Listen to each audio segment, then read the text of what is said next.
আমার ছেলের হাতের তৈরি করা ফ্রেঞ্চ ফ্রাই আর স্যান্ডউইচ। দেখুন কিভাবে বিকালের নাস্তা তৈরি করে সবাইকেই খাওয়ালো।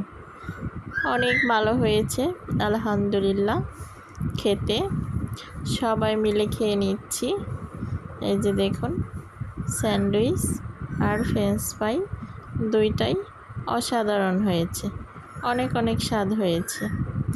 কীভাবে তৈরি করলো এই যে দেখুন, ফ্রেঞ্চ ফ্রাইটা ভেজে নিয়েছে আর এই যে এখানে একটা সসও নিয়েছে, আমের একটা সস এটা নিয়ে এসেছে।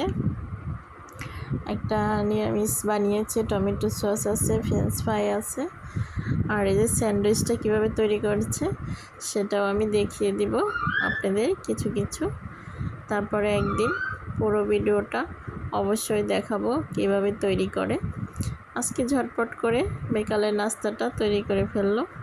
এই যে দেখতেই পাচ্ছেন কেমন হয়েছে, খুবই সুন্দর হয়েছে দেখতে, খেতেও ভালো লাগছে।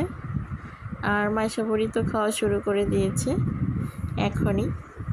এই যে স্যান্ডউইচগুলো, এখানে শসা কুচি, টমেটো কুচি, কাঁচামরিচ কুচি, চিকেনটা ভেজে নিয়েছে। তারপরে নিরামিষ দিয়ে সব কিছু মিক্স করে স্যান্ডউইচের ভিতরে ভরেছে। এই তো হয়ে গেল স্যান্ডউইচ।